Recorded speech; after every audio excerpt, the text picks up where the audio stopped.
Welcome to Make a Path Presents. I'm Ronnie Hayes, and today we're going to talk about this wonderful episode that I enjoyed so much. Let's get into it. All right, I am going to pop out the chat. You guys will probably disagree. That's fine. This one, we'll let it slide. Anyhow, what the fuck you talking about Resident Evil for? Huh? You jump in here, you're like, Resident Evil. It's not even the topic. What the fuck is you doing? Okay. Oh, wait, I got the game on. My bad. Look, we're not going to do the game, but for anyone interested, I would like to do a little bit of RoboCop. Check this out. Oh. Punched the shit out of him. It is like I just put it on like 20 minutes, and it is a little bit of a shut your brain off. And I can have dumb fun with it. However, turn off. However, I think, for me, I wanted something a little bit more. Let me put the right screen on. Oh, I wasn't supposed to put it in rest mode. It doesn't matter. As long as we don't turn it back on, because for some reason my Elgato glitches when you do anything powering the PlayStation off or on. If I try to turn it back on, it'll like crash the system. It's stupid as hell. Anyhow, so let me make sure I got this right. Oh yeah, that's right. I'm gonna do a poll. You guys let me know. It's gonna be a little bit echoey in here for maybe a couple weeks because I got everything packed up to move, and then when we move, it's not going to be set up right away, so it'll be a little, it'll probably be like this for a few weeks. Yeah, let's start the poll. We're doing thoughts, simple as that. Love. I didn't know if it deleted it. Love, like, well, meh. Can I just do tab? Meh.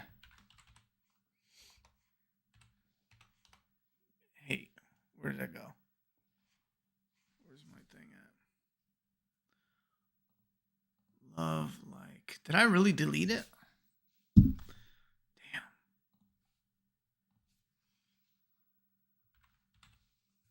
Meh, and we'll do no good. All right, that'll be the poll. You guys can go start voting right away. All right. Now, if you're new here, I'm going to jump into my thoughts and opinions on this episode, and then we'll do fan feedback and hear what you guys have to say. I'm going to be simple and direct to the point. There is and we're going to dive right into it right now, because I think it is off the, and those of you who had given me birthday wishes, I do appreciate that. Today's my birthday, and I got this shit episode.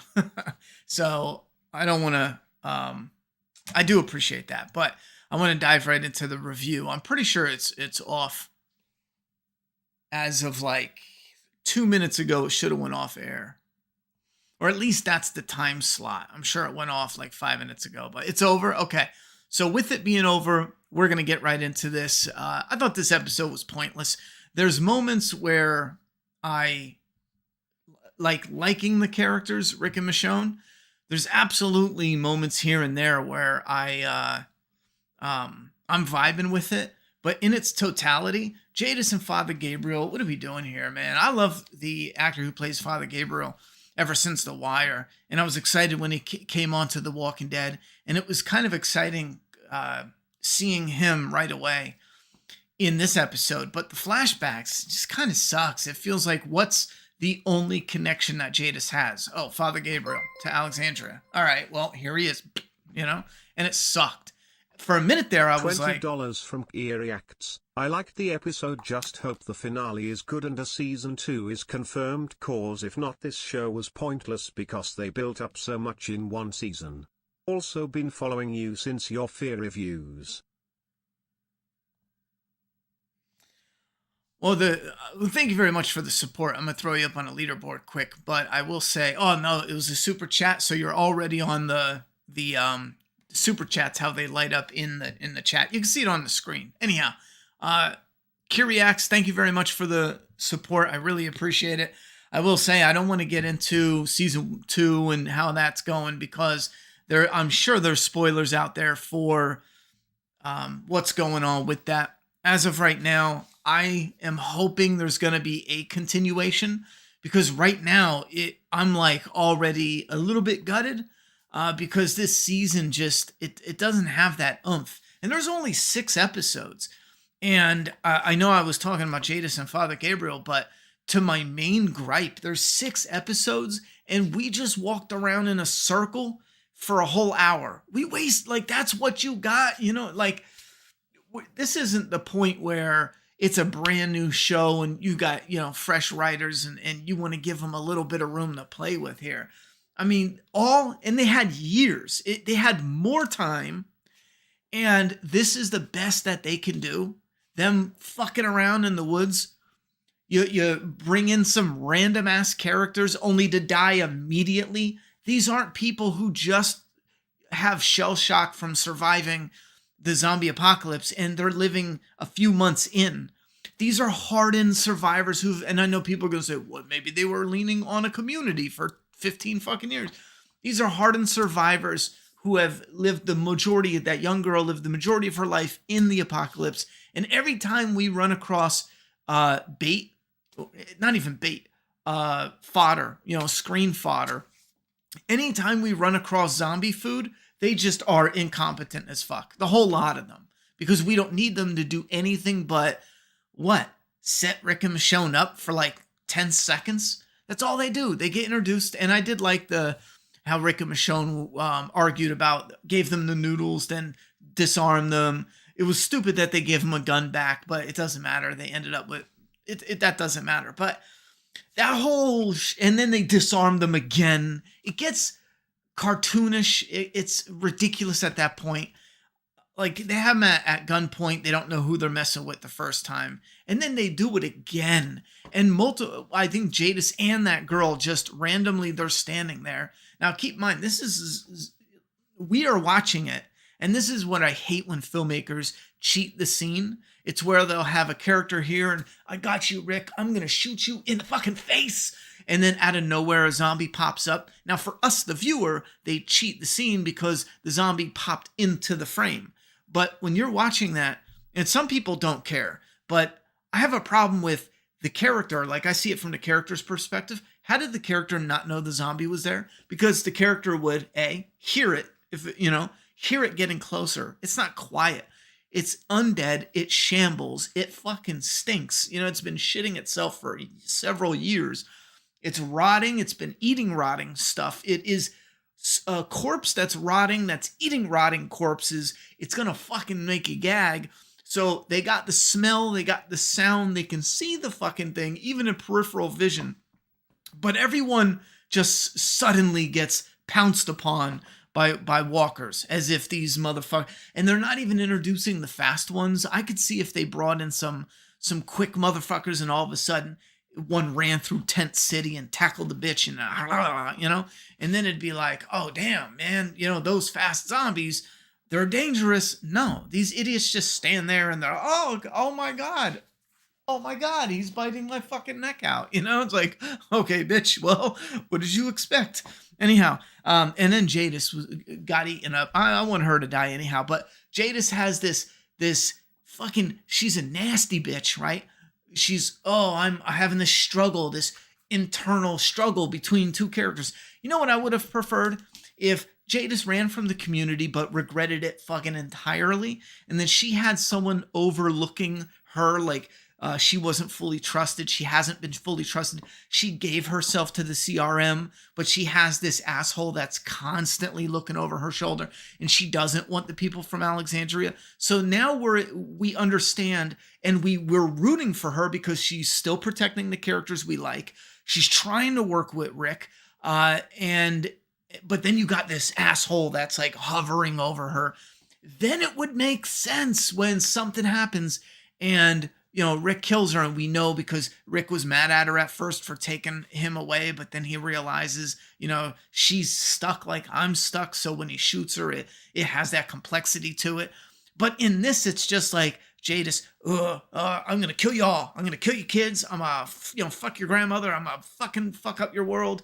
And then all of a sudden she gets bit and she's like, yeah, you know what? Like you two are, and that's one other thing. Jadis wouldn't shut the fuck up about you two. You're unstoppable. It's like the same thing where writers, and that's the one thing I feared where they give the writers a theme. Like our theme this season is true love.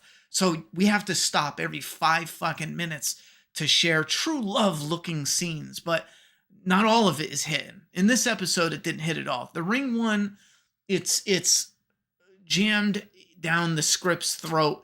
Father Gabriel just gives Jadis the Rick's ring that he was gonna give, and then she so happened to be there to give it to Rick so he can give it to Michonne. The convenience. I'm choking to death on the convenience. And here's where we get these characters where they're the writers are desperately, what little pieces of the puzzle do we have? And they're scribbling out hand-drawn pictures of the rest of the puzzle. And when you look at it, you have these little pieces, and some of them represent a barn. And the shit the writers scribbled was a fucking spaceship. It doesn't match. It's all forced. It's fucking terrible. And maybe not terrible, but plot-wise, what we're doing in this episode, the character motivation, sorry, it's all trash. I mean, I fucking couldn't stand it. And then finally, Jay just got shot in the face. But she pulls this like, just save the CRM. And Michonne's like, no, bitch, we're crushing the CRM. And she's like, all right, fine. Here, Rick, shoot me in the face, So I didn't like it all. I didn't like Jadis. I liked seeing Father Gabriel. I did not like the flashbacks, mostly because it was pointless waste of time.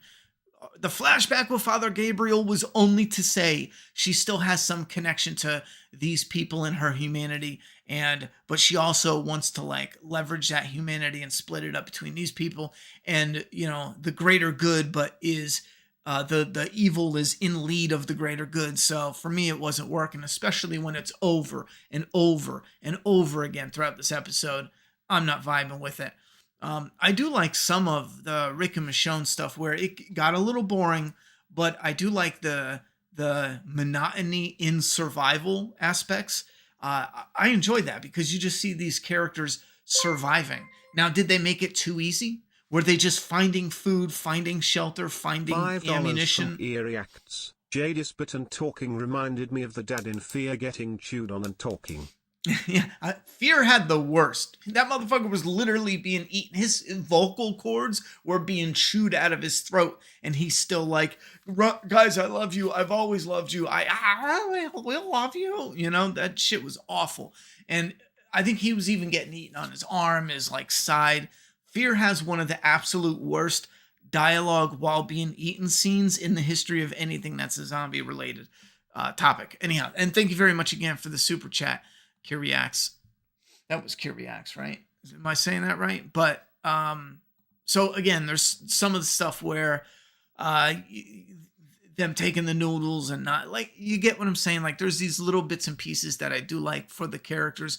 The dialogue works out in these really small little nuggets, but overall plot and all that. And you know what bummed me out though? This right here, I can't get to it, but the trailer looked like it was going to be an atmospheric, and immediately I knew the trailer just was an absolute lie. It might not even been on purpose, but they showed that creepy nighttime. It was just Jada sneaking up to the house. And right away I knew that this was not going to be a, in a area like that for a good period of time, doing creepy horror, survival horror. Because that's another thing. They're losing their way. When they lose their way on the survival horror, they lose it totally. Because they just go, we got some zombies. They have metal heads. That's good enough for the zombie fans. And let's move on to what are we doing? And then someone is like, here, stupid, remember, a true love story. Got it. Okay, all right. Well, let's have Jadis say this 17,000 times. Tell the audience that together they can do it all. Fucking crazy. Anyhow, Jadis has a stupid haircut the entire time, which sucks. Rick and Michonne get woken up in their sleep. This made me confused. Rick has one hand, and he puts both his hands tied behind his back. And I think I get it, where Michonne zip ties his one hand behind his back onto the post, but he keeps his other hand, which is a stub, which, if you're a comic fan, that was cool to see. Rick getting out of bed, weirdly enough, in just a stub was in the comic quite often, you know? And it was cool to see for the 5 seconds they showed it. But I just don't get this part. That's just rude. $5 from Ki Reacts. It's Ki Reacts lol night, got to be up early for work, have a good night, man. Oh, Ki Reacts. So thank you very much. Oh yeah, you know what? I don't know why I was reading that as Ki Reacts. I see it. Ki Reacts. Thank you very much. And hope you get some good rest. But see how Rick keeps his stub hand, which absolutely cannot, unless it digs into his flesh, be zip tied. Like, you could pretend that he zip tied it, but what? I mean, he's gonna wiggle out of that shit. It doesn't make any sense. And then it gets even worse when they're talking shit, and she shoots the zip tie. Like, she misses them. Let me make sure I had this right. He left breadcrumbs. Because maybe I thought she shot between us. Either. Oh, and they do this fake, like, oh my God, she shot not Morgan, Father Gabriel. And for a minute there, I was thinking, like, okay, you know what? That's ballsy. That's a little disappointing.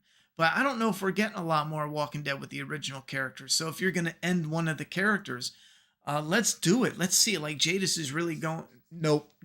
It was just fucking pointless. If I would let you go, you took it from me to thank you. It's the end of your story. Yeah, and they did this stupid shit in Happy writing. Happy birthday, Ronnie. P. Oh, thank you very much, a fan. Let me throw you on the... I really appreciate that. Some birthday money I'll go and celebrate with. You know what I'm going to do with that, though? That birthday 20? In May, I'm going to go watch A Violent Nature. I'll talk about this in a little bit. I saw this trailer, and I know it's going to have problems, but I fell in love with it. As a horror fan or a Jason Voorhees fan, like fan of the 80s and 90s horror movies and whatnot, especially Jason Voorhees, this is pitched as following Jason Voorhees all throughout the movie, only him, as he travels and kills everybody and yada, yada, yada. Now, I think that idea is great in nuggets throughout a movie, so I think that's going to be one of the problems with the movie, but I'll talk about that at another time. So thank you very much for the $20 birthday tip, a fan. I'll put you up on the leaderboard, and you better believe when I watch that movie, I'm going to review it. Wait a minute, where'd it go? Okay, so there we go, fan tip 20. So thank you very much. So back to the review. I think... Oh yeah, everyone talking about, like, this is your story. This is not how our story ends. We can't go back. Like, holy shit, you know? And I'm fine with characters. Like, if you had a huge legacy doing something in science or whatever it is, and you came to a moment where you're gonna die, and you have 5 minutes to, like, just die, to let that soak in, there's gonna be an aspect. I'm sure some people, they're like, man, this is how, like, my story ends. This is how, like, my life, my legacy ends. But when you get people who write legendary characters, and a lot of people make this mistake with, even from Michael Myers, they wrote him as the legend Michael Myers, not just Michael Myers, which is the best way to do it. I mean, no, I'm sorry. The truth is, you write the original character and sprinkle a little bit of that legend in, but it's got to be organic. This shit doesn't feel organic. Here's your story, your kid's story. Oh, and guess what? What was the other one? Oh yeah, when you're together, your story is even stronger, you know? separately you're incompetent little fuckers, but together you're suddenly like, yeah, you can do anything. So she goes to shoot him. Now I'm convinced Rick only has one hand that's zip tied. I think they tried to play it off like it's both, but that doesn't make sense. Anyway, so she goes to execute them 3 feet away, and she shoots the bed.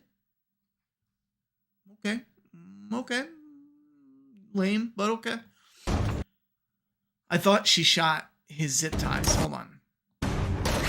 Okay, I definitely missed that. So I missed how they got out of the zip tie. Maybe they were just zip tied. Yeah, I missed that. How did they get out? A better world. Because it doesn't, I missed it. It doesn't show them. You could have made other choices. And Michonne stays zip tied because at the end she cuts it open. Here. Now she's not zip tied to anything. I thought Rick was zip tied to the bed because, again, he only has one arm. You went a different way. It's the end of your story. Let that be your peace. 2 guns, 2 feet away. I could have swore they showed like the back getting shot.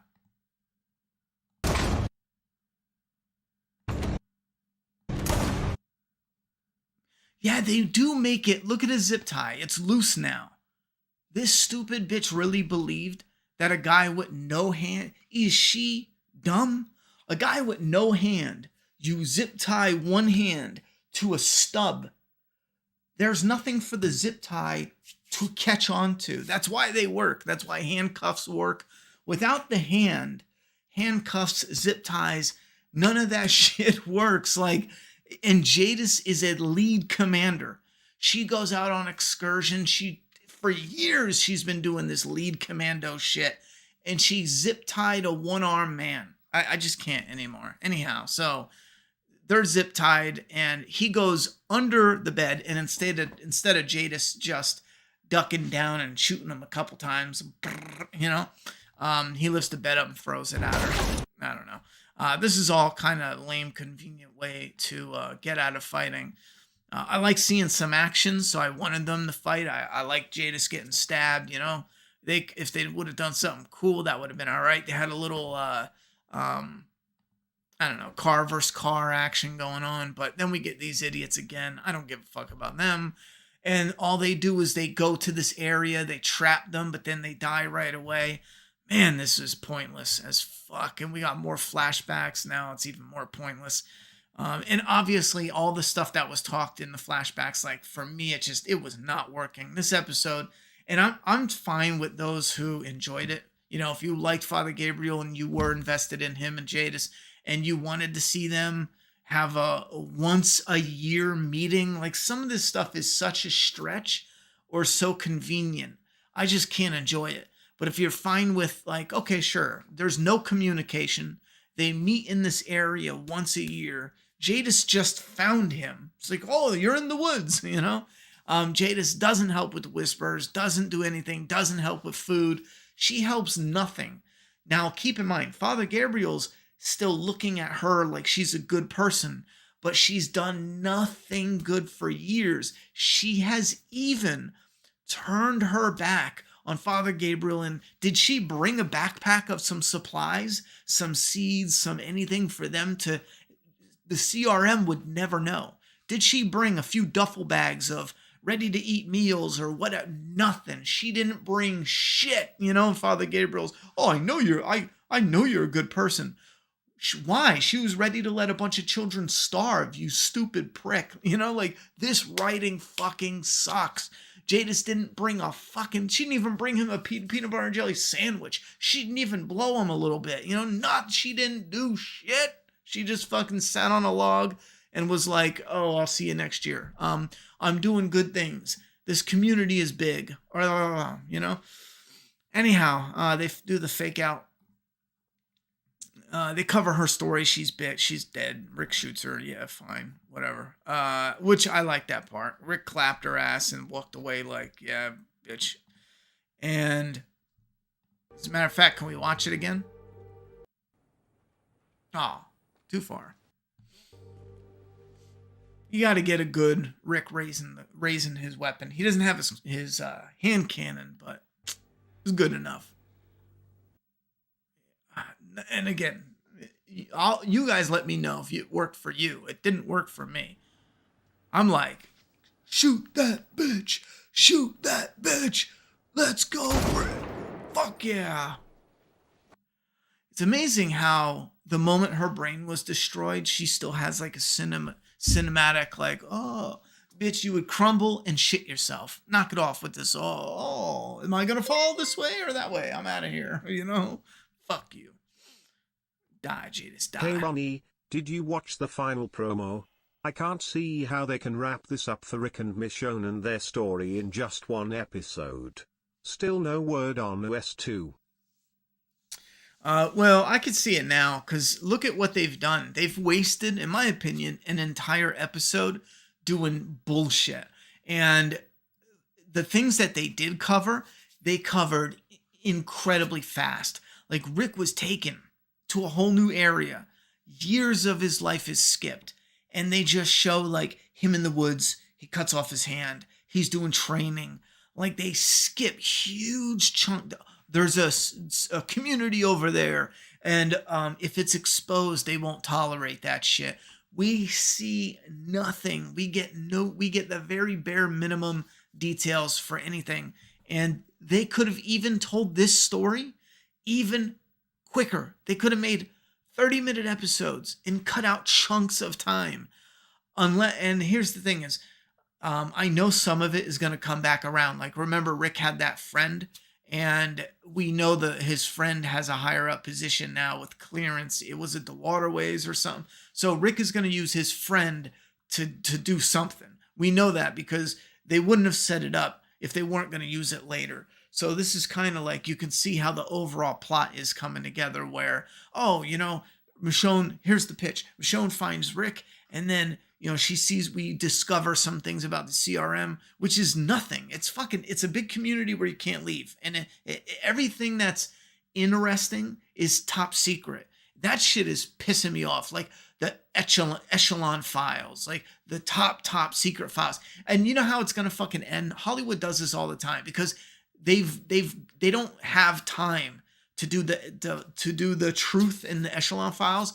So what they'll do is, like, they'll end it with Rick opening the files or getting debriefed and being like, holy fuck, the end, you know, cliffhanger. They'll cliffhanger it to where they have time to make up what these echelon, is it the epsilon files or the echelon? I think it's the echelon.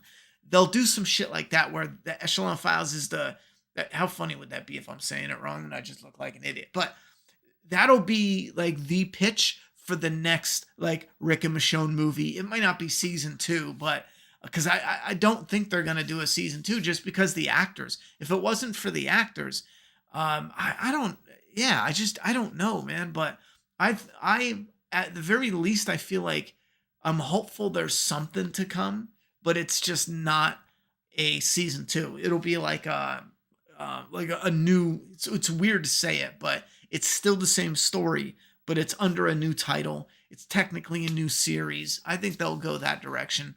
And maybe they'll bring in a couple characters like Morgan and you know, Daryl maybe. Who knows? Anyhow. Whole damn world. So yeah, Rick and Michonne decide to go back and he marries her, and what else we got? The end. Yeah, that's it. That's the end. I could have sworn there was an A on this rock, which doesn't make sense. Because they show Father Gabriel. Yeah, look. Here's Father Gabriel in Virginia. Waiting for Jadis. But she's dead, right? Well, here's an A. Wait, I might be high as shit, bro. I could have sworn there was an A. Oh, no. I swear there was maybe it was an A on his rock. Right here. There's an A on this rock. I mean, you guys might not be able to see it. Hopefully that plague goes away. You'll just have to trust me. Yeah, right here. There's an A carved on that rock. This rock is in Wyoming, not And wait a minute. Yeah. Wait a minute. So that's not Father Gabriel. And he wouldn't carve an A for Jadis. Because I was thinking about, how they have the A Easter egg, they hide it. So this is just the show hiding the A. Remember they did that at first it had a meaning, and then they just started putting it on the show because fans would talk about it. So this is an A scratched into a rock that is the perfect symbolism for this episode. It's pointless. They want fans to go online and talk about it. Oh my, did you see the A hidden in the rock? And it means dick. It means diddly dick. It means something behind the scenes probably. Unless I missed something important, you guys let me know down below, okay? Anyway.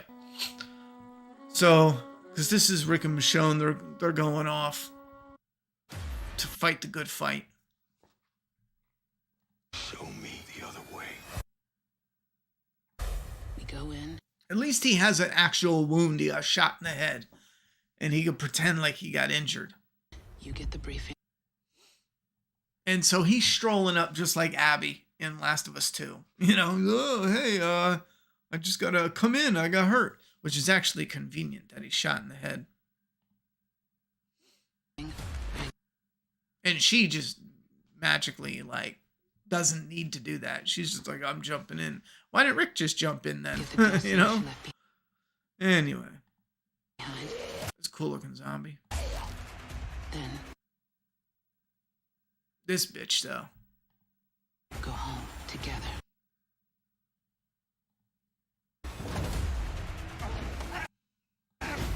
Yeah, there's only one episode left, and Keep walking. wait, was that someone's eyes like, oh my god, I got debriefed? Show me. Yeah, I'm not doing that all over again. I'll watch a trailer later. But yeah, that's my thoughts. Let me put the chat up because I don't think you guys agree with me, and that's fine. I think. All right, it's probably the worst rated episode in our polling out of all of them. And for me personally, this one would be the worst rated, but it's still higher with the likes. The love and like is at a 60%. Well, it's like 58. Excuse me. But so there's still over half that's more positive, even if it's not, you absolutely adore it, which still keeps it in a more positive than negative light. I'm actually surprised there's only 10 that voted no good, but I'm definitely, for my tastes, I'm definitely not surprised by the 34% that just did not. Let me slide this over. That was just like, meh, it is what it is. Let me scroll down and see what you guys have to say. Oops, I did it again.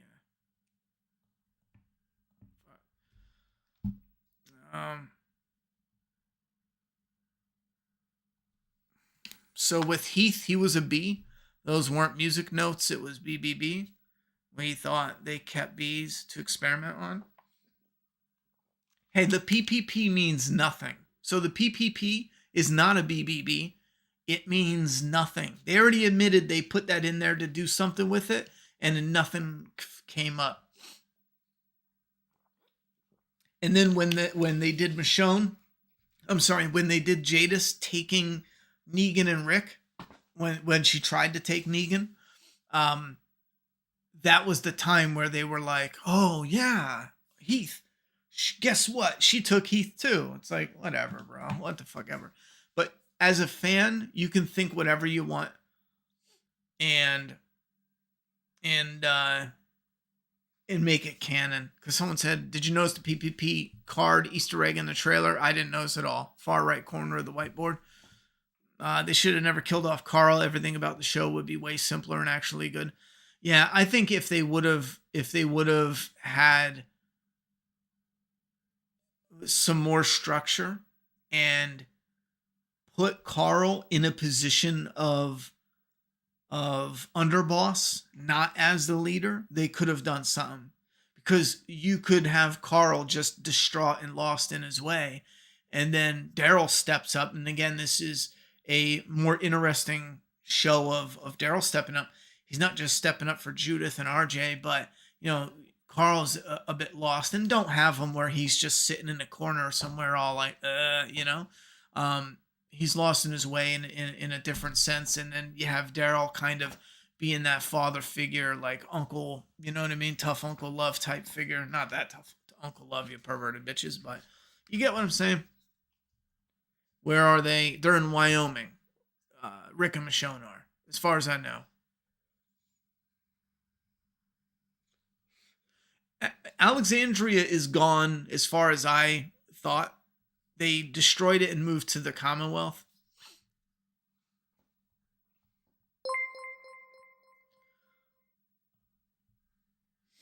Oh, Veronica. I agree with your critique. Parts of the storytelling are just not good.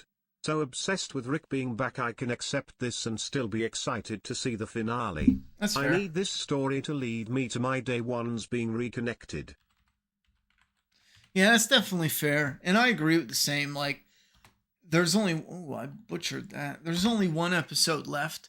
And there's a part of me that is really excited for it to be good. And I don't think it's going to, just based off the trailer, I don't think it's going to blow my socks off. But I still have this, hope that, okay, there was some rough spots, but man, that finale had, it packed a punch. It was tense throughout. The whole thing was like edge of your seat. And then it teased something awesome. It would be great to end, because look how fast they're going. They can absolutely end it with a quick reunion with RJ and Judith at the very least. And then they can save the Rick and Daryl reunion and Carol and everyone else for what they do, bringing Daryl and Carol back from their, even Negan and Maggie. You can have the Rick and Negan, like, those moments, because of how it's streamed now and not movies, or not, technically shows, but you can now segment that and do it effectively. All we need is the RJ and Judith at the very last 4 minutes of this season. And I think fans would get it. They would get their feels from that.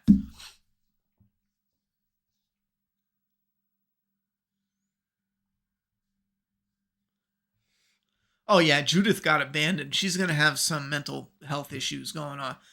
Her dad abandoned her, not his fault. Michonne abandoned her, definitely her fault. And then Daryl was like, "I'll never leave you."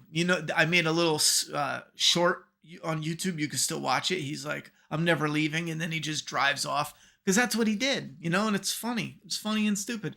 And she doesn't know this, but once he left, he was like, "Hey, random kid that talks to like God or something." I got 7 playing in the background. I forgot. Hey, random kid, I'm gonna choose you over, my own kids, cause fuck me, I'm Dirty Daryl. Yeah, this episode probably should have been 30 minutes long. Forget the echelon briefing. We need the briefing on why Ronnie Hayes is such a class mofo. Happy B-Day. Happy B-Day. I was going to say birthday the second time, and it just didn't come out. It would not come out. Thank you very much for the birthday blessings. Is that right? I don't know.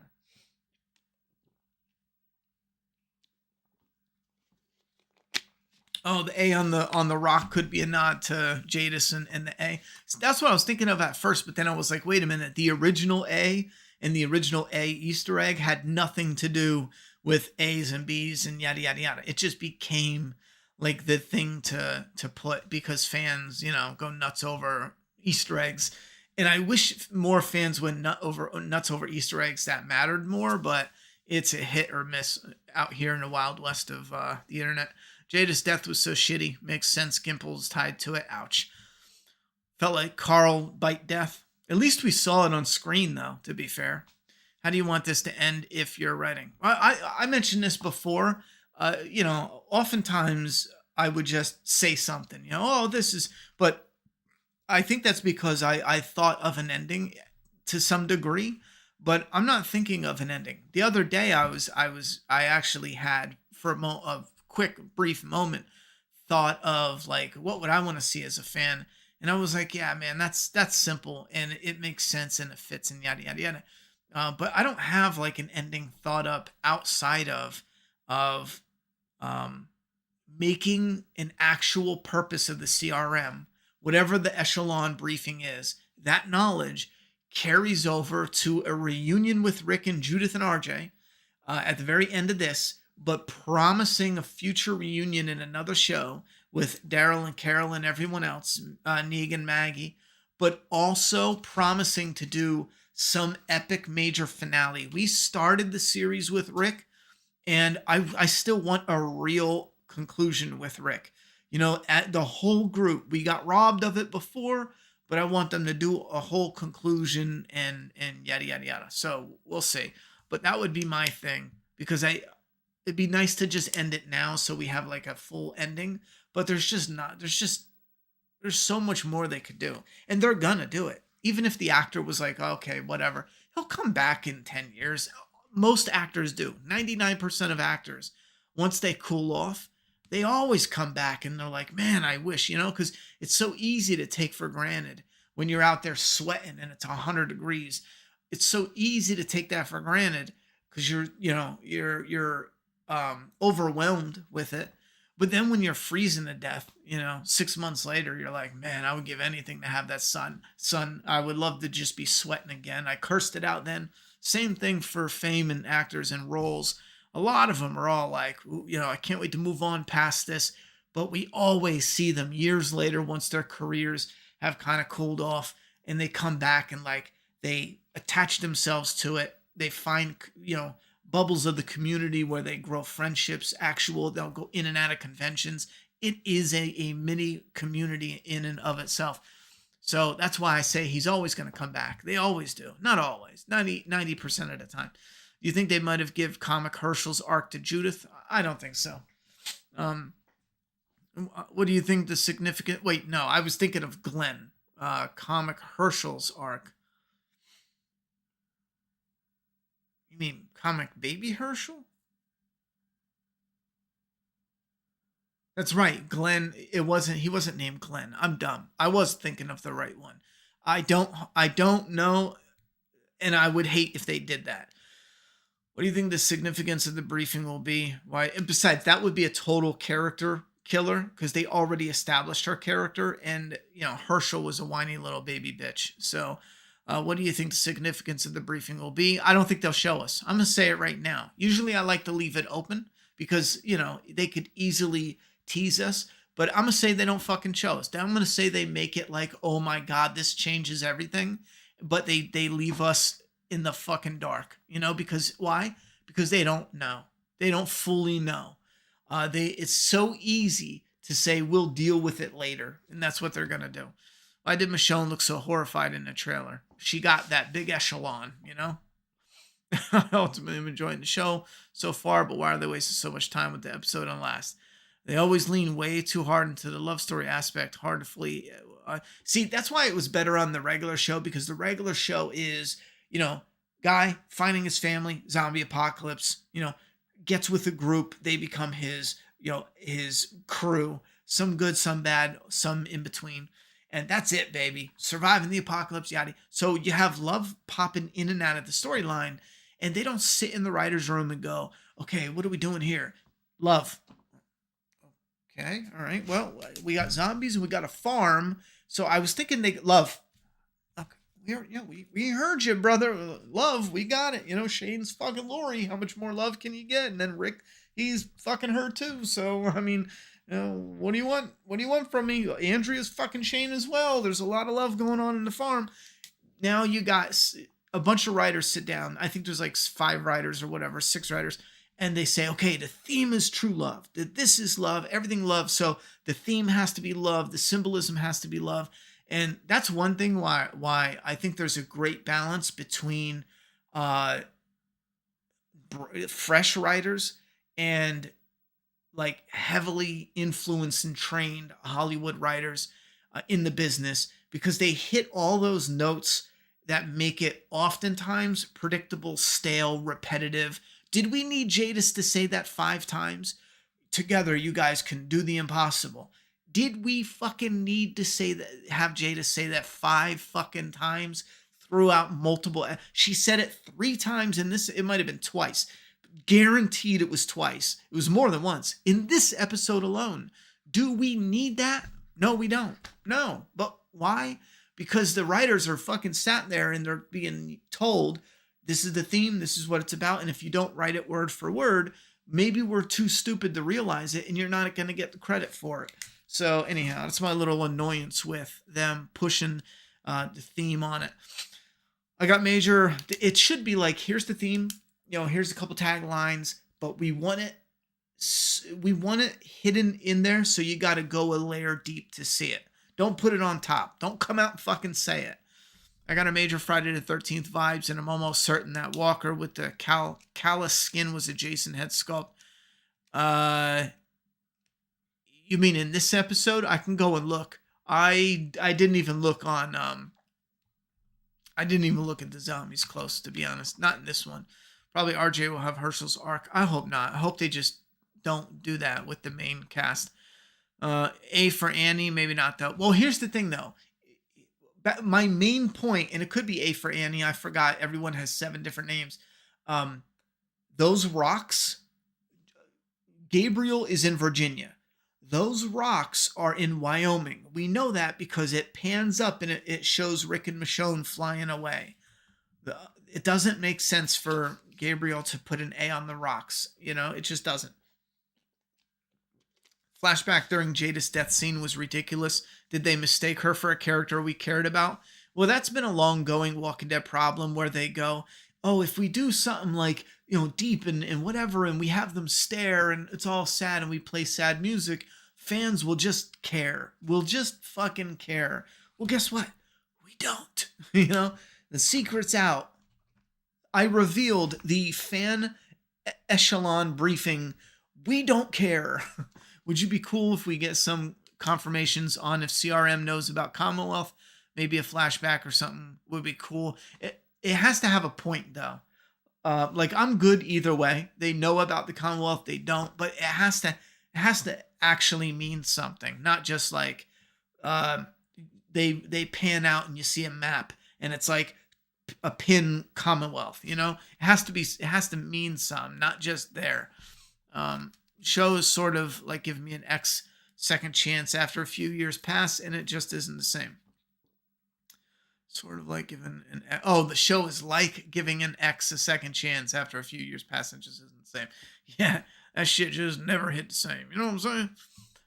Echelon cliffhanger. Oh man, that would be terrible. Happy birthday, Ronnie. I had the rights to Last of Us. I'd pay you a ton to be the most brutal Joel ever. Well, thank you very much. I'd be a terrible Joel, but I appreciate the vote of confidence. I'd be a horrible Joel, though, I really appreciate the birthday wishes. Jace did take Gabe's last name. She goes by Jadis Stokely. Said the same thing 5 times while explaining Jadis said the same thing 5 times. Nice.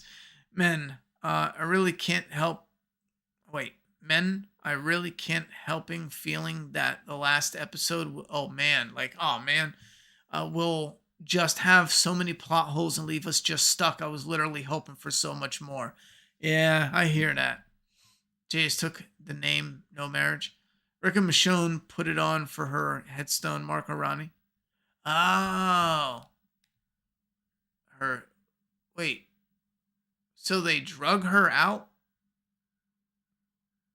I don't know about that, Wendy. I'm down for that to be the case, but you mean to tell me they drug her out of where there was perfectly good soft dirt and they dug her in rocky, hard, calloused, that side of the where the creek builds up and it's like that really rough dirt. So they buried her there and put a rock on it. I mean, and it would be good for a grave marker, but I think the writers would, if the writers came out and said that, I'd have to second guess why the fuck they would do that, and not just bury her in a more reasonable location. Here's another question. Why bury her at all? She is a dick. Why waste time? We have limited time. Oh, let's stop and bury this bitch, bet Beale will be suspicious considering his earlier suspicions in episode 1. Gavin's Ghost. Is it even believable that they would give Rick echelon briefings right after all this? Think we'll get another time jump. Well, here's the tricky part. They did have a storm. It did crash. All this stuff organically happened to cover Rick's ass. And guess what? Nothing happened bad on the CRM. So Beale should definitely be suspicious. And maybe he's going to be overly suspicious and say, you know what? Fuck it. It's not even worth it. But I mean, Rick is there. Rick came back. He got injured. He got shot in the head, for crying out loud. He got a helicopter crash. He didn't run. He didn't attack them. He didn't yada, yada, yada. He came back, So I think there's room for them to work with that. You know what I mean? Did Jadis receive the echelon briefing? Yes. How else would she know that there's so much more going on, right? How do they have CRM uniforms again? I thought they left them at the collapsed building. I'm assuming they hid them in their bags, which is bullshit, but I don't know. Maybe Jadis had some under the rock. That's all I know. Gimple said the finale will change the universe. I don't trust him, though. Probably a cliffhanger. They always say that shit, though.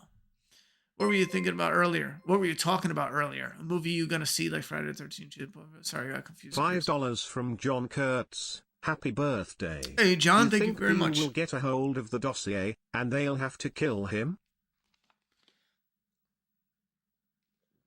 Thank you very much for the super chat. I got to see who you meant, though. You mean Rick? I think that would be terrible. I'll be honest with you. I think that would be terrible if they went that route. But Richard, the movie I'm talking about is called A Violent Nature. And it's a movie that pays homage to Friday the 13th, and it follows the killer. I'm going to show you a trailer if you want, but I am like super excited for it. I know it's going to have problems, so I'm already preparing myself. However, let me see if I could do YouTube. What is going on back there? Oh yeah, they're about to find some shit. So, violent nature. Okay. So here's the trailer. It's a Shudder movie. Let me show you quick, because I'm actually really excited for this. I have a video talking about this coming out maybe tomorrow. I don't know. I'm either going to give you guys, I know last week I said I was going to, because I got the Halloween video, but the thing is, I was kind of waiting for a little bit more. Once I'm reading about what information is out there, I kind of wanted a little bit more information. And then, so there's the Halloween video. There's the Jason Voorhees TV show video, A Violent Nature video. These are small talking head, videos. But here it is right here. It's called A Violent Nature.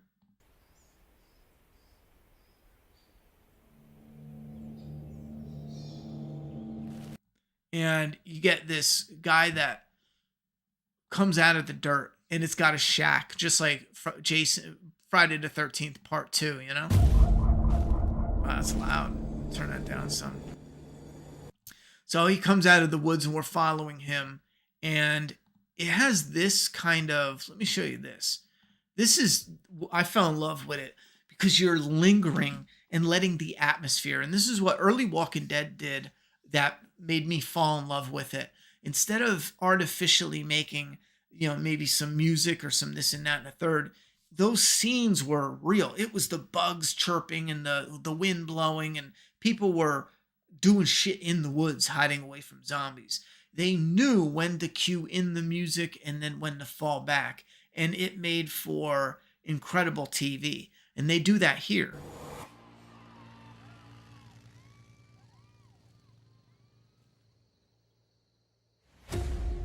Can't see it good, but because it's a darker scene, but it's in the woods, it's getting to nighttime, and you can see the car go past, and we're just like chilling with the Jason Voorhees like character. And that's where I think the show's going to struggle. It's a great idea, but I really wish they kept it like in moments, not the whole time, because we're going to watch a whole movie just silently following him around. If they pull it off, I'll love it. But that just feels gimmicky.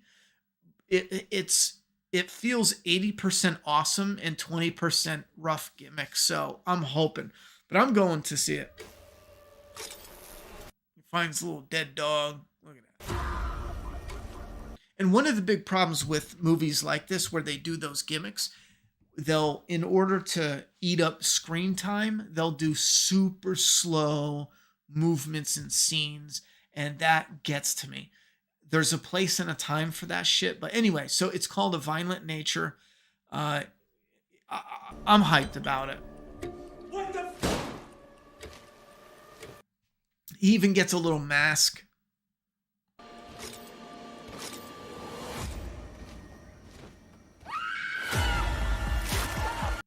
And this ending too with the where's it at? You get the title card comes up and then the body starts floating. I dig that. In theaters May 31st. Man, so that's April, May. Only 2 months away, but I'm fucking hyped, man. That's right up my alley. I can't wait. At this point, there's only 2 intriguing things about the finale: the briefing and a potential reunion. I agree with that. If they don't do any of these, then the entire series is pointless. I also agree with that. Oh shit, sorry. So I was going to write down real quick, just so I don't forget. There's the Halloween, Friday, and Violent Nature. Just so I know to post those videos. It could have been Gabe. That could have been Gabe to show Jadis there. They can meet up. Well, here's the thing. That's what I'm talking about with the A. I'm going to drop it after this, but it can't be Gabe. Gabe is on the other side of the country. Gabe can't leave a stone there because we saw Rick and Michonne fly away on the helicopter. Gabe is in Virginia. They're in Wyoming.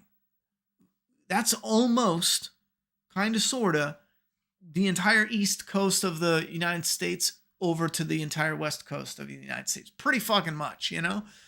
It's so far away, there's no chance that there's just no chance they're anywhere near each other. I'll see you again if I'm alive, so I assume he figured she died if she didn't show up. I agree with that, and that's all fine, but like I said, the placement of it, I don't fucking get it. Either of them. If it's a grave marker for anybody that put it there, it doesn't make sense, because again, the location is not right. John Kurtz with $2 said, "Hey, I sent you the trailer to A Violent Nature." Yes, you did, and I fucking love it. I think I even replied back like, "Holy fucking shit, like that's amazing." Do you think the Echelon briefing is about a cure? I hope not. I really hope not. The Walking Dead does not need a cure storyline, because I know I know what they'll fucking do next. You know, the Echelon, here's a cure. Next season on Rick becomes Joel and The Walking Dead rips off The Last of Us. We have a girl who's, or girl, boy, whatever, who's immune. They'll do it. This is Hollywood. They will fucking do it. Don't even give them a chance. I think no word on Rick and Michonne season 2 yet, because they didn't want to ruin season 1. I mean, that's possible. JDM was publicly pissed when Dead City was announced before The Walking Dead ended, as it spoiled storylines. Hopefully they learned their lesson, but I just doubt it. Now, Rick and Michonne are higher up, and it's more centralized on them, so there's a chance that they said, listen, if we do this, do not fucking spoil it. Don't you dare. So it's possible that AMC actually falls back. But I believe that means we won't get it sooner, though. I mean, just because of the logistics of making a second season, they need to have things in motion already. And some of it is public. And some of it, you can't not make it public. So therefore, like renting spaces and doing like certain things, there's a lot of other shit, but it's public. So that might mean there is a season 2 or something coming, but it's not, 2025, it's 2026, and that would fucking suck. Anyway, what would you reveal as the big secret in the briefing if you were in charge? I wouldn't even do a big secret. You know what I'm saying? And keep in mind, I haven't thought about what big secret could we do. So I would really, as a fan, have to actually think of something good that I would want and not just randomly give you an answer, you know? Because I just, outside of like a cure or changing the zombies, I mean, I just don't want them to do something too wild. You know what I mean? Like, I don't know, man. I don't want them to fuck that up. Wow. Looks very nice. $4.99 from Matt Ryan. Thank goodness you're honest, unlike that movie Idol dude. This episode was absolutely dog water. So much plot armor. Too much Gimple speak too. Yeah, Gimple speak is a rough one. And I like Gimple. Gimple has done some stuff that I really like. Like him and Kirkman did that Die Die Die comic. And for 15 issues, I was all in, man. I was liking it. Goofy, ridiculous. So Gimple has done stuff in his past that I really, really like. But there is when Gimple showed up as the man in charge, there's definitely been a clear shift in the dialogue. And there's a lot of it that is rough. Like, it's just rough. When it's not hitting, it is not hitting. And I wish they would go back to being less symbolic and deep and organic. Less symbolic and deep, superficially deep, I should say, and more organic. Like, if your characters are there in the moment, what would they say as real characters? Could you weasel in something that has, the depth to it, and it comes back around and it becomes a saying, whatchamacallit later on? If you can't, walk away. Do it another time. But they don't walk away. They force it in there. Wow, it looks very nice and eerie. In your Friday the 13th script, would you have us follow Jason like that or barely show him like Godzilla? Absolutely follow him. I would not do any barely showing. I always hated that as a kid, and I understand why they do it. Their explanation is the least they show, and then once you see it, you'll want more, so you'll always be in that vibe of wanting the more. And I truly believe that works partially. But nowadays, if you have something that looks awesome, like the Predator creature looks fucking awesome. Look at this. This is the Predator, right? He looks awesome, whether you look at him for 5 minutes or 500 minutes. People saying, now it's true, wait and pull your punch at the right moment. But if you have something that looks awesome visually, you can show it in the light, in the night. You could show it when it's left, when it's right. It doesn't fucking matter. I tried to rhyme for no reason, but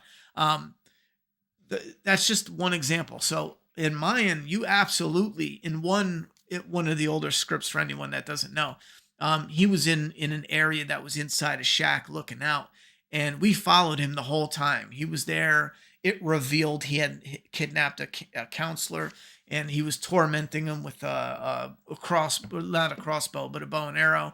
And we were right there with it. Like, you're in and I love that shit because you hear the rain, you get the fear from the counselor, you get the environment, and it puts you in that moment.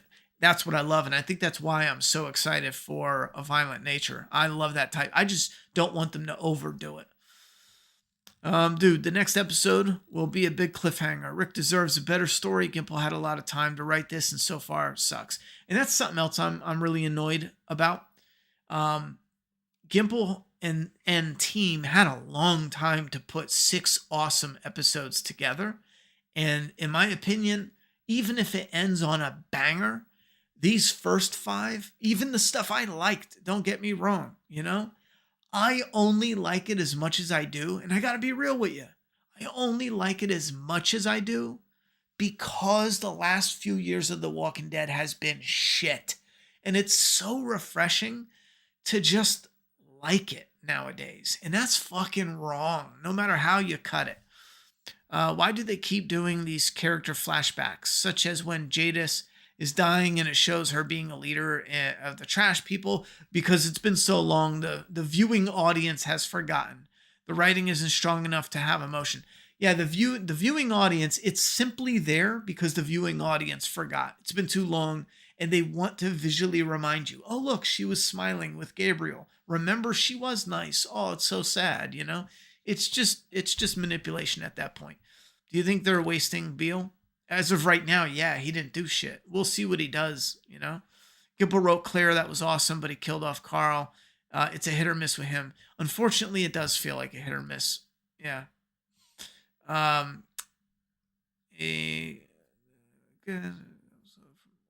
oh, let me know when he gets to neck deep. Neck deep is some shit. What if they did some Thanos type shit in a CRM, made a big ass bomb that would kill all zombies, but also kill a percentage of the living too? I would be out. I'm done. You know, oh, look at our awesome zombie show. Guess what? We made a big bomb to kill every zombie out there. I'm fucking done. The only thing that would redeem that is if it was like, we have this thing that's going to wipe out every infected, and sure, it's going to kill off people, but Rick and Michonne try to stop it and they fail, and it goes off and it wipes out all the infected. And then there's this bittersweet, like, fuck, we don't have to, like, they're sleeping under the stars, but they're so depressed. They're traveling home and they're like, we're safe. We're outside and we're safe, but we don't know who is alive back. When we get home, we know some people are going to be dead, people that we love. Like, there's yada, yada, yada. Let's pretend it was, nationwide, which is ridiculous.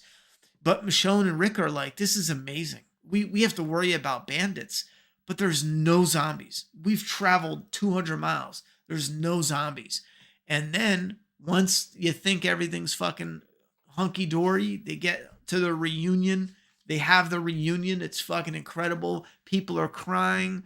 But then you see like these rumblings of something in the woods. Someone gets killed and it's starting to get a little dark, a little mysterious.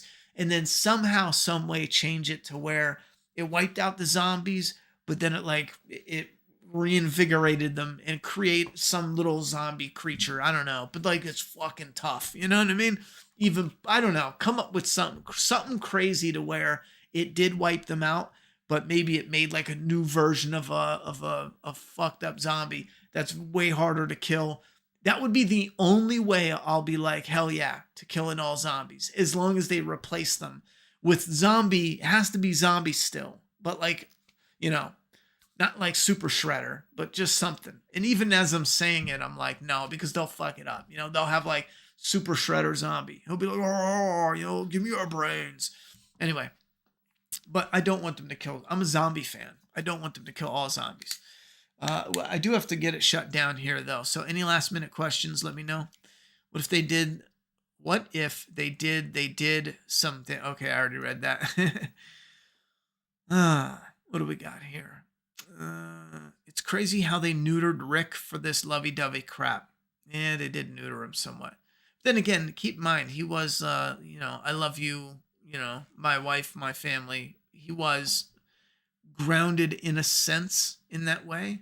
But if they wanted a shock cliffhanger, it would be Rick and Michonne. Season 1 ends with Heath as the actual leader of the CRM. I wouldn't even get a shock out of that though. I'd be like, oh fuck, they actually brought the actor back. I'm shocked that he came back, but if he was the leader, I'd be like, that's cool, but I was so excited for Beale. Why the fuck do I care about Heath? You know what I mean? No, I never heard of you said it's the channel's called Walking David? I haven't heard of it. I'm not big on React content, so as far as watching, so I haven't seen anything there. CRM is going to admit they sabotaged their own third community. Going to admit it? I mean, they couldn't, but who do you mean? Like, they admit it to Rick? I mean, they could just say fuck it and tell him what's up. Let's pretend the Whisper arc never happened. I know, right? The timeline is very confusing too. Yeah, I'm not a fan of the timeline because it's 3 years earlier, 2 years earlier. Well, when is that? Is the Whisperers attacking? Is this after the Whisperers attacked? Is this when you found the Commonwealth? Like, it sucks having to go online and research and line it up and be like, oh, okay, this is when it happened. I'm so over the subject of Heath. Wendy, I agree. I don't give a fuck about Heath. At one point in time, I did, because the casting had promise, and the character was kind of cool for a bit in the comic. And I was like, okay, here we go. We can do a cool, new, interesting character and do something with him. And then he disappeared, and it was kind of a joke. Like, okay, we'll bring Heath back in a cool mystery. And then it just kept going, and now I just don't care. Like, I just really don't give a shit about Heath. I agree. Heath is dead. Jadis killed him. Done. You know. Here, Jadis is even more incompetent in that in World Beyond. Some of these typos, sometimes I feel like you fuckers do it on purpose, because almost every comment I read has a typo, and I'm always like stumbling. I'm starting to think I don't know how to read, and then I reread it, and I'm like, oh no, it's you. No, I'm kidding. What did I like more, Daryl season 1 or this show? Well, I tell you what, I'm gonna have to go with this show. I'll be real with you. I don't like anything that any of the characters in the Daryl show. I don't give a fuck about what's her name, the nuns. I don't care about the nuns. That's such a weird thing too. Like, Hollywood loathes, Christianity and religion and yada yada yada. It's so baffling that they would even introduce nuns or religious stuff in there at all.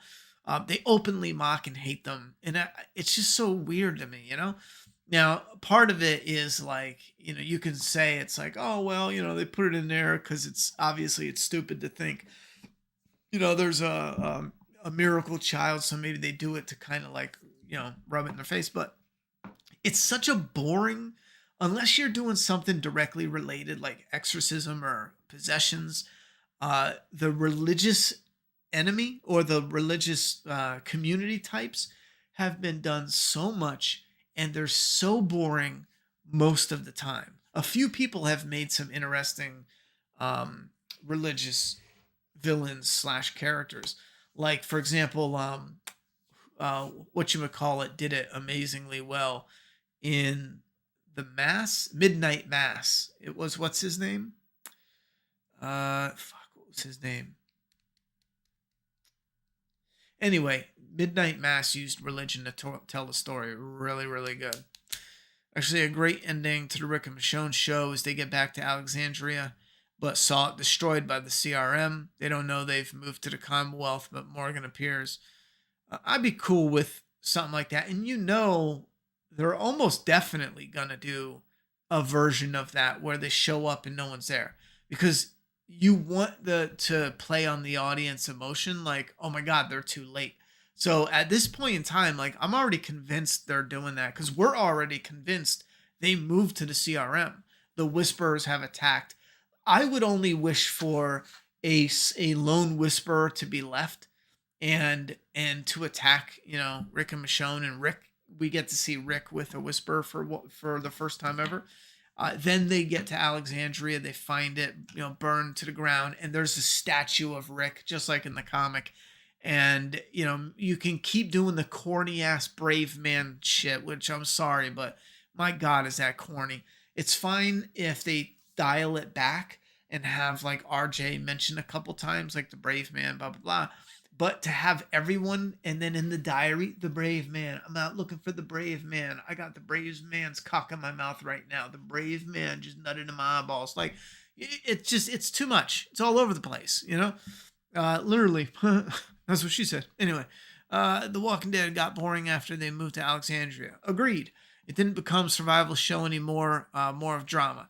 There was a level of boredom to it. I'll have to admit, in season 4 was surprisingly, at the time, I didn't like it as much as when I rewatched it. Season 5 is basically getting to Alexandria and finding Alexandria. But season 6 on is Alexandria, full stop. Now, season 6, I actually really do like. It's a hit or miss, but season 7 is where it shits the bed and it just rolls in it like a pig, basically. And you can blame it all on Alexandria. And in a way, there is some boredom there, You get a community and you live there, Whoa, wow. The Ones Who Live season 1 is superior to the Daryl Dixon show. Yeah, I agree to that. Goddamn, I didn't like this. Jada's motivation reveal that she always wanted them to live was so meh. I know, so fucking, she's bipolar as shit. I think it would have been way better if she was a CRM Terminator and Rick tortures her for the info. I'm down with that. Mike Flanagan. Yeah, that's his name. Thanks. The Walking Dead got boring. Okay. Do you think they will be a season 2? I think there's going to be something that follows. I'm not convinced it's a season 2. Just something weird about the vibes of what's going on, because again, it's not like here's a show and it's going to run. Here's a show that has to reunite at some point, because it wouldn't make sense if they're going back home but they're not getting there. So, and they know that we had it. You're not going to like travel for 5 seasons. Fans are going to dip if you try that bullshit. So I got the feeling like there's going to be another show, but it'll be different series, name, whatever, and it'll do the reunion but something else. You know what I mean? That's my thinking.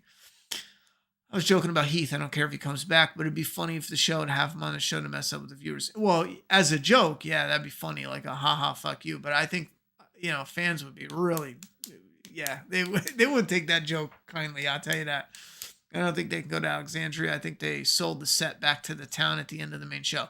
Yeah, I believe you are right. I think they did dismantle. I know they dismantled it. They put it on the internet, but and you know what's funny too? There was actually a point in time where I was this close to renting / buying a house, considering it. I think at the time there was a rental, and I was like fucking so close. This was earlier on though. I was thinking about rent, because then I could do the my reviews of the show like there. And then, you know, I can go and visit the coffee shop or when they open it. I was really thinking about going all out and doing it. Part of me is kind of curious, like, what could I have done if I went all out? But a big problem I have was, I guess I'm just not crazy enough to be like, fucking, I'm going to do YouTube full time. Like right now, anything we do on YouTube is just for fun. I have a day job. That's what's going to pay my bills and keep me not, you know, not broke. And that keeps me, you know, set up. But anything I do on YouTube from this point on it's literally just what we enjoy. You know, I say we is like whatever community we have hanging around here. And I mean, I love that. I'm also tired a lot because I'm working a lot, but I do have to figure out a way to balance it better, but we'll figure something out. Anyhow, but there was a part of me that was like, I think if I didn't have a daughter, I would have went for it. I would have been like, eat, let's do it, you know? But when you have a kid, you got to set up, you know, your kid has to have the set up dentist, doctors, this and that, especially when like she's in braces now. So you've been in braces for 2 years. So you have to, or at least I think it's good to keep them there. So they got consistent, you know, with the same people and yada, yada, yada. But anyway, that's whatever. Happy birthday, Ronnie. Mine is coming up Saturday. Happy birthday, Dwight. Her early birthday.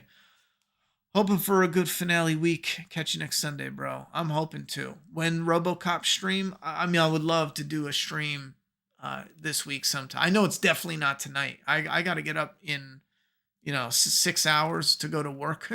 It's definitely not tonight, but I do want to stream this week. Absolutely. Let's say by Wednesday, I want to stream and hang out for at least an hour or two, you know, and it's going to be on the Ronnie Hayes channel. I'm pretty sure. Don't forget. I'm kind of second guessing moving the gaming over there, but it is already split up. I think I might keep it over there. If you guys disagree now that if you guys disagree, maybe we'll make map like everything. And then, you know, the Ronnie Hayes could be for like $9.99 from Jesse04. Happy B-Day, Ronnie. Thanks for doing these TWD streams. I love listening to them on my way to work. Hey, thank you very much, Jess. That's actually funny. That's one of the main reasons I was going to keep going with I don't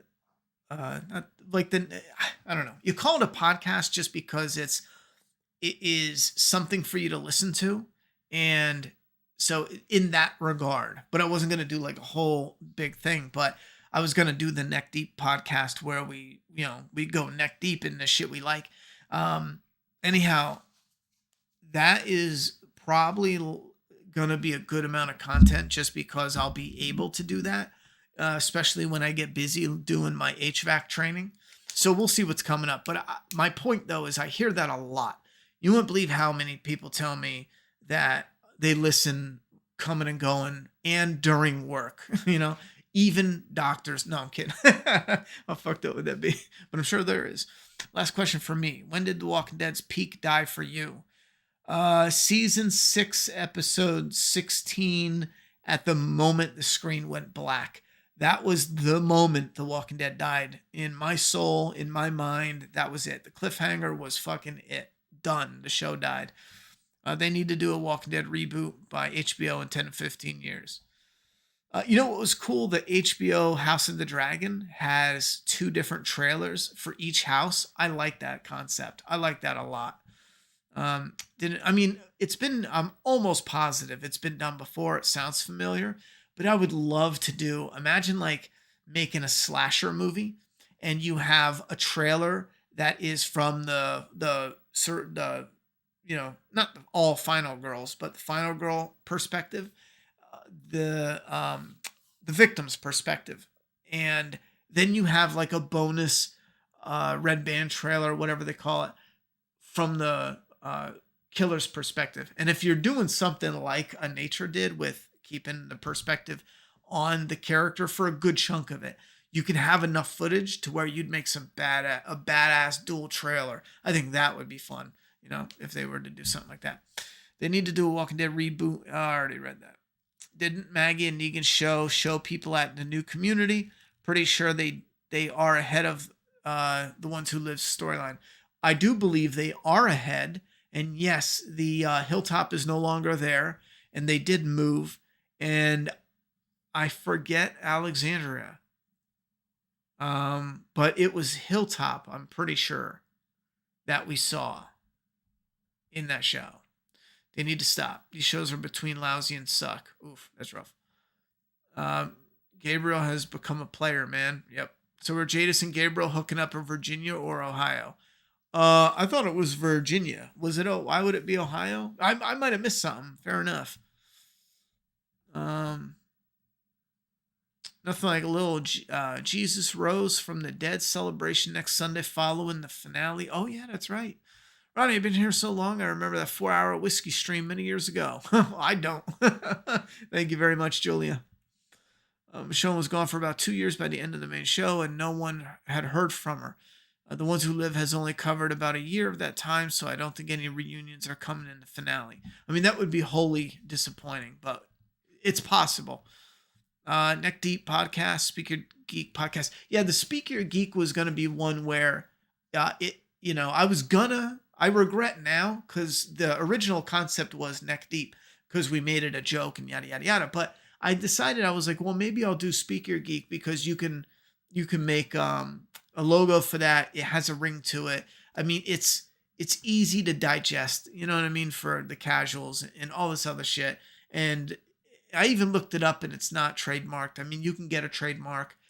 I think Speak Your Geek is trademarked, but they haven't done anything with it for years and years. So I think it's easy to get that. It would be Speak Your Geek, but you'd have to use the Speak Ya Geek. But the idea was to, instead of speaking your perspective, you'd speak like your version of a geek. So, I mean, it's self-explanatory. However, that being said, it's a little, what's the word I'm looking for? It does sound like a corporation was like, what can we do? Make t-shirts, hire a guy to do yada, yada, yada. I think Neck Deep is just funny because we go neck deep in it and it has a very inappropriate but fucking hilarious backstory to it. So I'm going to stick with Neck Deep. It's going to be, I know once I move, I'm looking to get a place that has a separate office because when we moved here, we were out of space. So this is my office / bedroom, and no bullshit. And when we move, I'm looking to put my daughter in, hopefully the bigger room, and then take the two smaller rooms for myself. One will be just a bedroom, which I don't care. I just have, I just sleep and have my clothes in that. I barely do anything. I'm barely there anyway. And then the other would be solely a recording studio slash office. And then if I did set up for the Neck Deep podcast, we can have something that is more of a hobby, but has a little bit of a shine to it. New mic, new pop filter, newer computer, get it up and running. Maybe you see the concept of what I'm doing with the background. It would be similar to this, where it would have the woods backdrop, and then you'd have two shooting areas, one standing, one sitting. The sitting would be Predator wood themed. The standing would be the cabin slash horror characters and whatnot themed. That's the idea, but we're a long way away from that, so we'll see. Hilarious how the woods are always magical, where everyone meets in The Walking Dead. I know, right? No one hears you coming, but you all meet in the woods. Love it. Hope you have a good day. Thank you very much, Mary. They weren't kidding when they said this was going to be a love story, too many romantic scenes. No, they weren't kidding at all. Imagine if the show was like a pilot episode season with new characters and all. Compare this 6 episodes with the 6 of The Walking Dead season 1.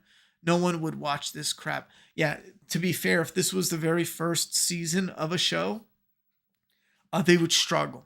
And I think they lean too much on the fact that we love them from another show. They lean on that way too much. If this was its own thing, and it is its own thing, it's its own season, its own yada, yada, yada. If this was viewed without the lens of, our attachments to the characters, it would never make it. It would have flopped straight up. That's what I believe. Matt says he has a channel too. What do you recommend for noise reduction application wise? Well, I mean, I think it depends on what you're recording into, but there's a box. I forgot the name of it, but you would actually record. Let me see if I can look it up. You would actually. I used to do music engineering, sound engineering, music engineering, when I was like 18, 19. I learned a ton, and then I forgot a ton. And I used to know what everything was called, but there would be a box, and I know we would plug our mics into the box, and that box went into the computer, and you can literally have actual physical dials where you can manipulate it to make it sound as good as you want. Now you can do the box, or you can do software, but I still prefer the box. And I forget what the name of, you can get whatever you want, but that is the direction I personally am going to look to go. I know once I start reading up about it, I'm going to be like, oh, I forgot that. And I'm going to do this instead of that. But for me personally, let me take a quick second, because I need to make serious improvements on mine. I know there's stuff I definitely need to do, because some of the stuff as far as your noise gate and everything like that, I should have already done some work on it to make it cleaner. All right, let me go down. I also want to get a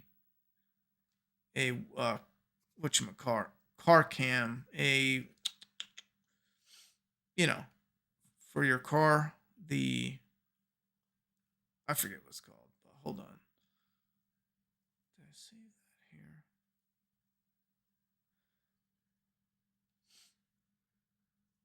Damn.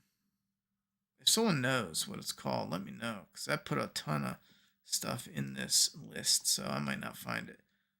Oh, right here. This one's 168. Focusrite Scarlett, the USB audio interface. I want to pull up. Oh, it's jammed up. So this is the one I was gonna buy like 2 years ago. It's a 2i2, something like that. You can't see it, but it's like that. It's a box you plug it into. Auto gain, clip safe to make everything take a keeper, blah, blah, blah. 56 dB of gain, great sound for any mic, 3rd generation converters with blah, blah, blah, all this shit. I would look up that audio interfaces, and who knows, that might not even work with my setup now, and maybe I go with a different one, but dash cam, yeah, that's what it's called. Holy shit. At least Chucky season 3 part 2. That's right, Chucky season 3 part 2. I do want to talk about Chucky and see what I mean. These are, what do you guys recommend for like keep in mind, like I'm going to talk for maybe 10 minutes about Halloween, Friday the 13th TV show, a violent nature, Chucky. I went and saw that Imaginary movie, and I was going to do these like quick 10-minute, videos about it, but I wanted to do it to where it felt like someone took a clip from a longer podcast. And I'm curious now, for now, until I get set up, it will just be me jumping on, talking to you guys and yada, yada, yada. But if I get it set up a little cleaner and I start doing it, is there any recommendations? Now think about this and let me know when I'm actually here, because I'm about to shut this down. But what recommendations do you have for anything like that? And again, this is more for the pod. I hate that to call it a podcast, but the podcast style talking head videos. Are you guys like, we don't care as long as we can hear you and sometimes see you? It depends on what you're showing, because sometimes I won't even be on screen. We're cool with it, and then just upload it whenever, because I'm thinking no matter when I upload it, I'll always post like at a certain time. Like if I post a video that day, it'll always go at like I don't know, like 4:30 or 5 p.m. Eastern Standard Time, so that way if there's going to be a video or not. Anyhow, but if you got any recommendations, let me know. Ronnie, did you have any birthday cake? If so, what kind? I actually did not have any birthday cake. I had a lot of work. I was actually getting certified for something for work the last Thursday, Friday, and then I had a lot of stuff to do yesterday. Today I was actually like just kind of out of it. I was doing some cleaning, did some chores, and I'll be honest with you, I didn't do anything.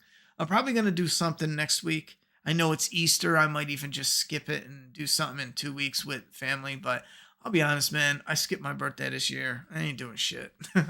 I bought myself a video game. I bought RoboCop. That's it. That is all I did. I'll be real with you. It's kind of boring. This year I was even thinking like, man, bro, you went boring as fuck. Like, to be fair though, I kept thinking like, it's coming up. But I don't know. Other shit got in the way. And by the time someone reminded me, oh, your birthday's in 2 days. And I was like, oh, fuck. I don't know what to do. I didn't even talk to family, because family would be like, hey, you want to go out to eat or something? And I'm like, I didn't even say anything back. Since Rick promised Jadis he would kill her, and obviously did, can you see him honoring his promise towards Negan and killing him? Not if he changed, but it depends. What mic do you recommend? I have a Blue Yeti, and the sound sucks. I actually have the... oh, fuck me. I have a Blue Yeti. Whoops. I actually have the Blue Yeti, and it is the black Blue Yeti. I hope I don't make too much noise. It's this one. Isn't there a Blue Yeti where it's like the circle one? Because I had that one originally, but I got these. I think these were like $100. They got better ones now. And honestly, if you're talking about this type, if you play with the settings the right way, it shouldn't suck at all. I mean, it should be more than doable. If your room is too whatever, I mean, you literally need to make sure your room has enough stuff that can cut down sound waves, and then you need to play with your gain and your yada yada yada to make sure you're not clipping it out. But I would say if you have this and it sucks, you could definitely make it sound better without buying anything else.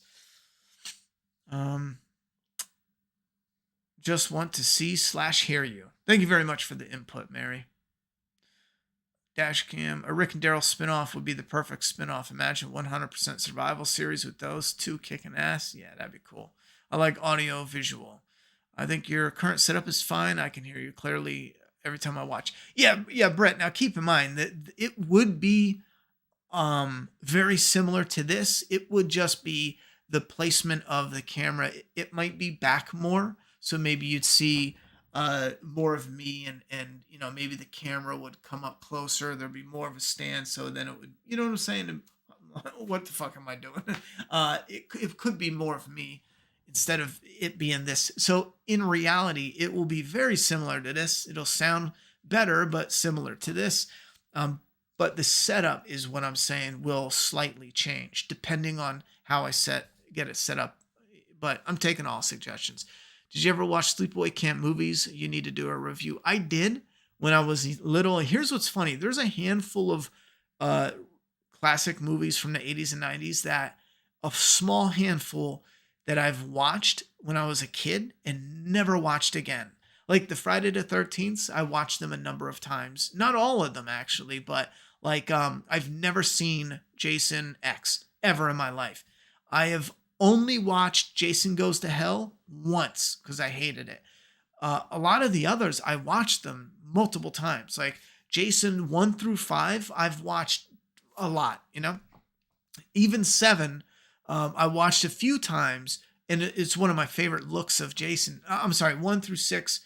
But 8, I've only seen once when I was a kid and hated it, That's Jason Takes Manhattan. But my point, though, is Sleepaway Camp was one of those where I watched it and I was like, is that what I thought it was? And I haven't seen it since. So I do want to rewatch it. And what was another one recently? I'm like, yo, I never watched like that thing fully. I think it was The Burning is one. I watched a part of it when I was younger, but I never actually watched it all until I was like 25. And I thought it was great, Good night, Ronnie. Good night, AP. Whatever. I said that messed up. I haven't done anything for my birthday since I was like my teens. I'm in my 30s now. I respect that. This is actually a true story. From when I was probably 20. No, yeah, from when I was 20, because I didn't do anything. I was working a double shift when I turned 21. I left the factory, grabbed a beer at the grocery store with my uncle, made a joke of it being like, my 21st birthday, and I passed out because I worked a 16-hour shift doing sheet metal fabrication.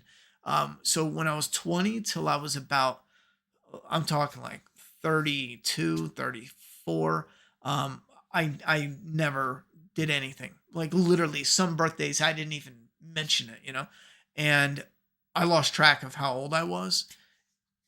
And I mean like in a bad way, to where it was like there was a point in time where I had no fucking clue, like just out of it, because I just didn't do shit. And then I thought about it and I'm like, damn, I'm way older than I thought, because I lost birthdays, that sucked. But when I say like doing stuff for a birthday, I legit mean like get with friends and family, go out to dinner and just chill, I don't think I've ever enjoyed like doing something for my birthday since I was young. I don't enjoy it at all. I got to be real with you. I'd be fine if I don't do shit. I just don't like it. My back don't like it either.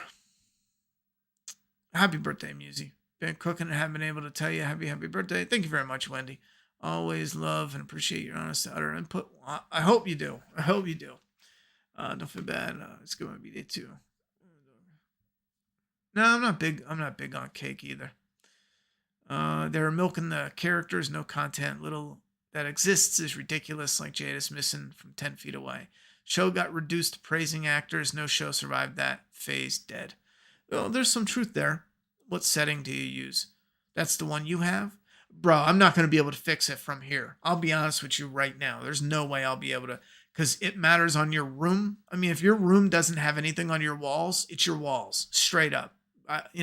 If you're, if you have anything that vibrates or hums anywhere near your desk, and you don't, because I have an arm that clips onto my table and it cuts the noise down tremendously. I'm only doing it this way because I packed up stuff, so one thing, if you have bare walls, that's your fucking problem, straight up.